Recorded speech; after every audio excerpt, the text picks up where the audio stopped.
Hey you guys, welcome back to my channel. I'm Shelly from the Vintage Hen and Chick, and it is holiday flippin' frenzy time.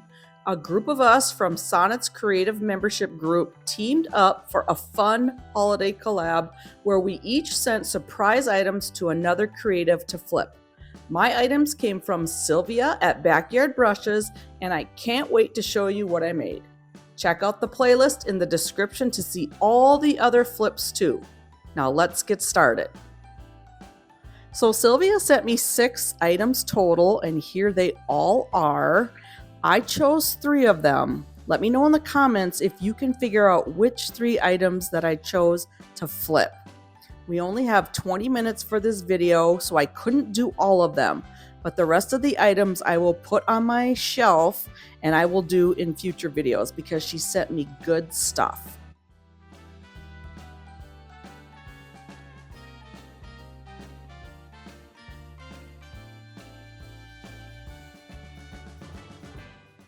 So for project number 1, I chose this metal star, and as soon as I saw this star in my box, I knew exactly what I was going to do with it.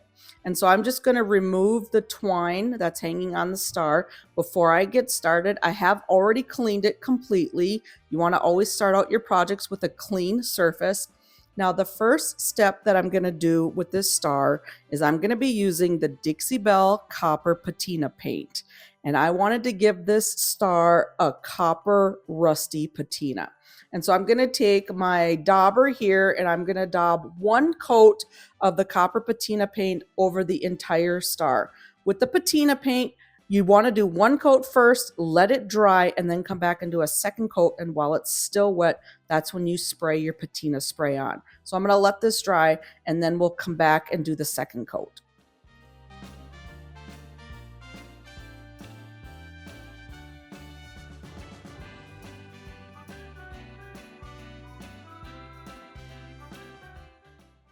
My first coat is dry, and now I'm just going to take my dauber and pounce on my 2nd coat all over the star.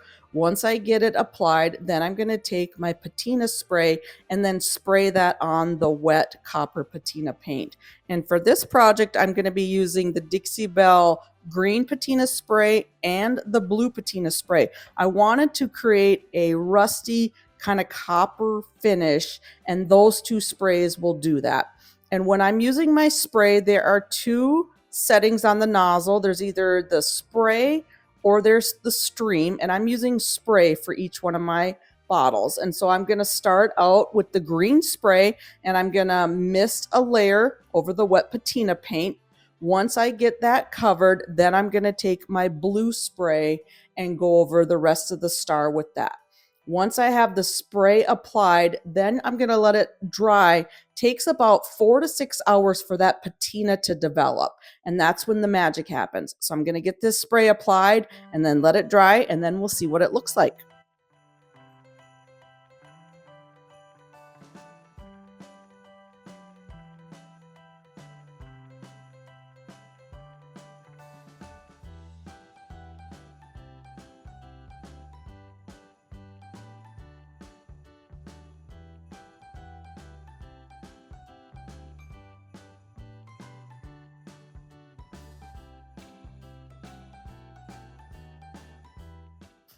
Just look at that beautiful patina. I absolutely love how this turned out.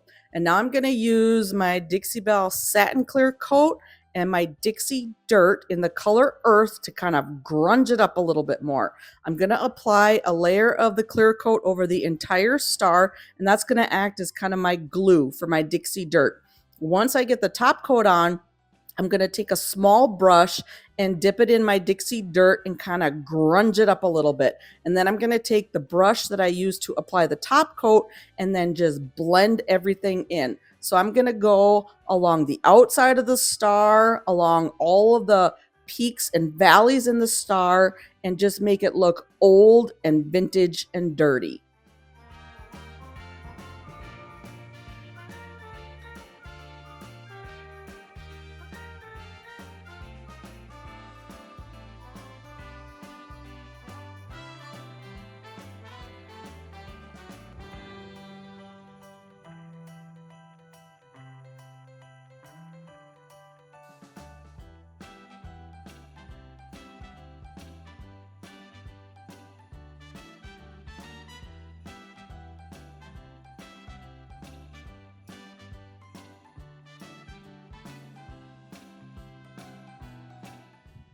So my layer of clear coat and Dixie dirt have completely dried, and now I'm going to add one last layer of dimension to the star, and I'm going to be using the Sweet Pickins Dark Beeswax, and I'm just going to apply it with a paper towel over the entire star and then buff back the excess until I get the look that I'm going for.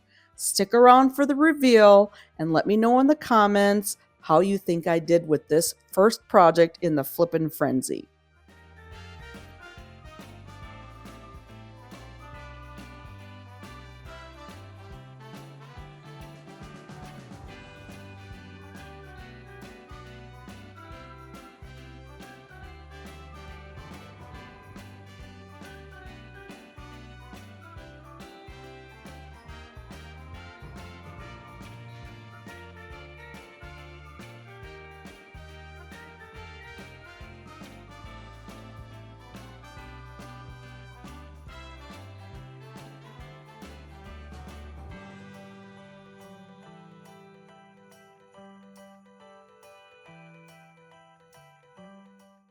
For project number 2, I'm going to be doing this wood piece, and I'm not exactly sure what it is. I'm wondering if it was maybe a coffee mug holder at one time, but as soon as I saw it, it screamed Christmas tree to me. And so I'm going to take it out in my garage and I'm going to cut off these knobs and I'm going to give it one coat of black spray paint.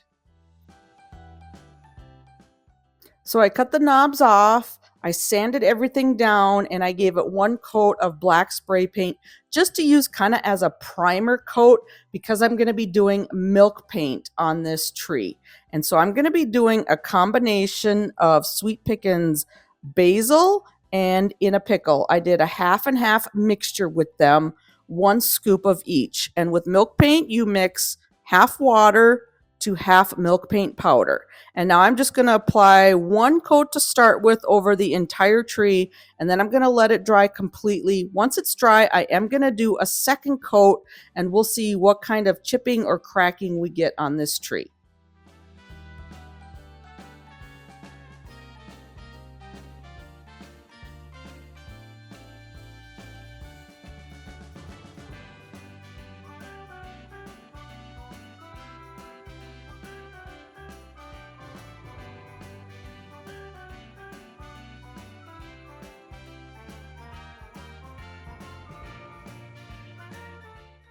So here's what the tree looks like after 2 coats of the milk paint. And now I'm just going to use some 220 grit sandpaper and sand and distress the entire tree. I'm going to distress the edges and then sand the milk paint. And I'm going to get a nice buttery smooth finish on the milk paint. And it's also going to reveal if I'm going to have any crackles or crazing or chipping.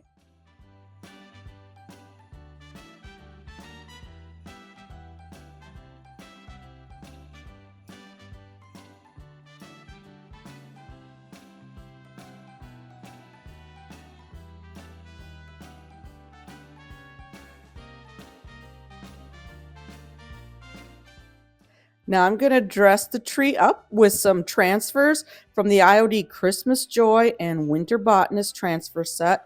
And I just cut out some pieces. I have some scraps and I'm just going to apply them all over the front of the tree. And that's a nice thing with the IOD transfers is you can use your scraps, you can layer them, and you can make a beautiful finished product even with just scraps. And so I'm just going to apply the transfers all over the front of the tree. I will lay the transfer down, use my transfer tool to rub over the transfer, and then start peeling from one side of the transfer, working my way from one side to the next. Once I have the transfer applied, then I always take my transfer vellum and burnish over the transfer to make sure that there are no bubbles or wrinkles in my transfer. So I'm going to continue to apply my transfer pieces and scraps to the front of my Christmas tree, and I'll let you just watch as I apply.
So the milk paint and the transfers both need to be sealed in, and I'm going to be using the Sweet Pickens dark oil wax. This is one of my very favorite sealers to use on milk paint. It really highlights the crackling and the crazing that the milk paint creates. And so I'm just taking a brush and I'm applying one coat over the entire tree.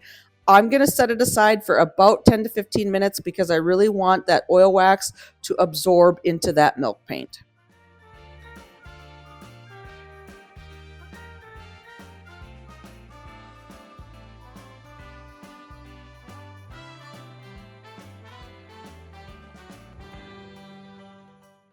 So it's been about 15 minutes since I applied the oil wax to my tree, and now I'm just taking a dry paper towel and wiping off the excess oil wax. What I like to do is change out my paper towel and keep wiping until the paper towel comes up clean or almost clean. And that way you know that you've gotten all of the excess wax off of your project.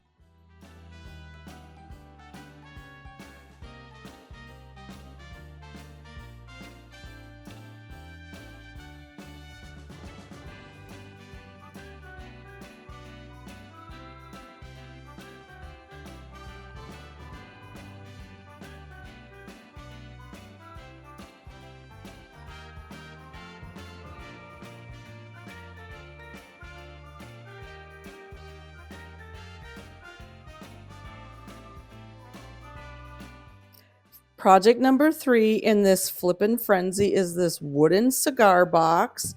And it's a pretty cool box. The inside is nice and clean, so it could be used for a whole bunch of different things.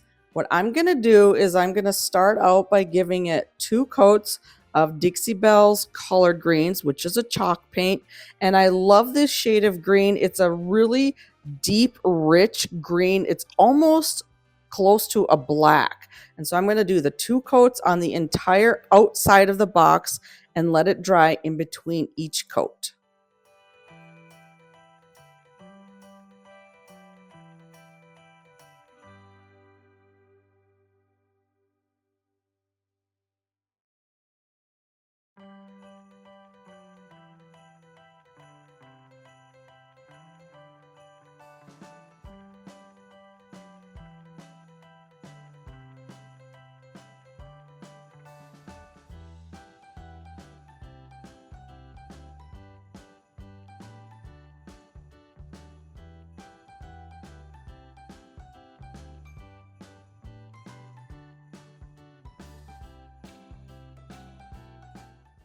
My 2 coats of collard greens is completely dry on the outside of the box, and now it's time to work on the inside of the box.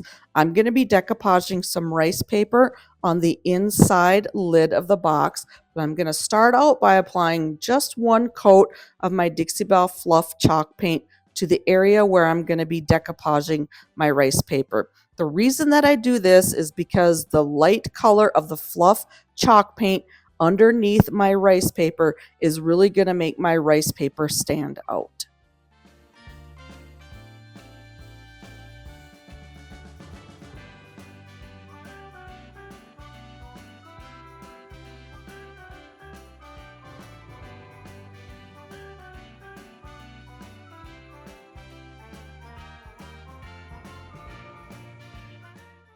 I chose a piece of rice paper called Deep Red Ticking to put on the inside of my box. And so I'm just going to lay it in the space there and use my fingernail to score around the inside edge of the box. And that's going to give me a marking so I know exactly where to cut my rice paper so I have the exact size to fit inside of there. Once I get that done, I'm going to cut my rice paper out and then we're going to get it applied.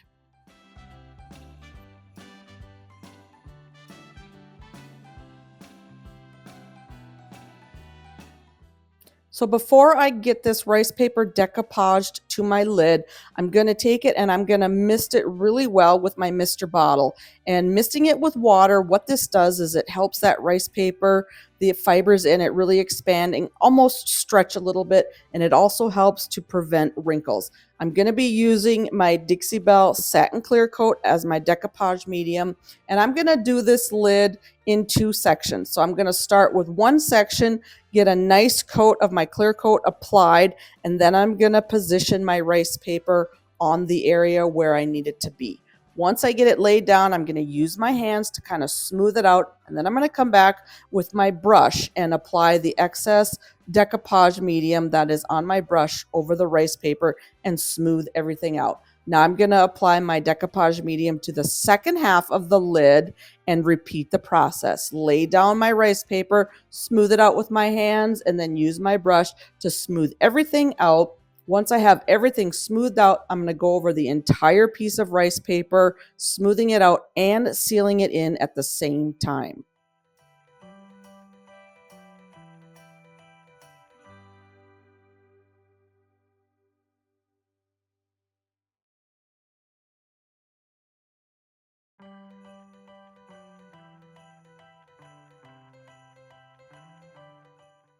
I'm going to be applying some transfers to the top of my cigar box with transfers from the IOD Christmas Joy transfer set. I already have them cut out and I'm going to start applying them. And to apply a transfer, you just peel off the transfer backing, lay your transfer down, and then you use the plastic transfer tool that comes with all of the transfer sets, rub it over your transfer, and then start on one side and peel back that transfer vellum as you're rubbing with your transfer tool. Once you get your transfer applied, you just take your vellum or your fingers and you kind of rub it over the transfer, and this is called burnishing. And what this does is it makes sure that you don't have any bubbles or wrinkles in your transfer.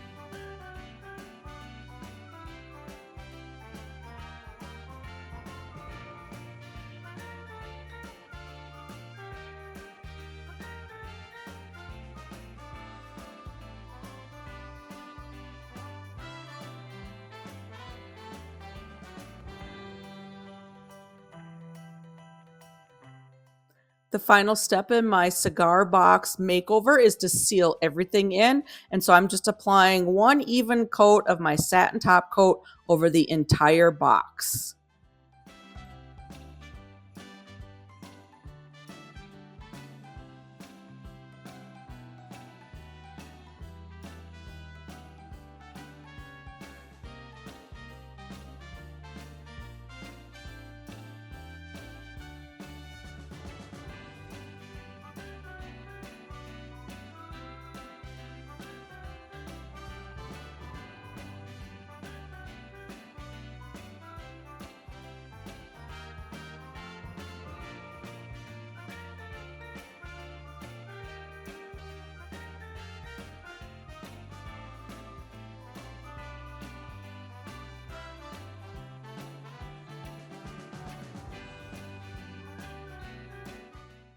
Thank you so much for watching this week's video, and I hope you enjoyed this holiday flippin' frenzy as much as I did. Don't forget to check out the playlist in the description to see what the other creatives came up with. There's so much inspiration there. And I'll be back next week with another fun project, so make sure you hit that subscribe button, and that way you'll get notified every time I upload a new video. I'll see you then.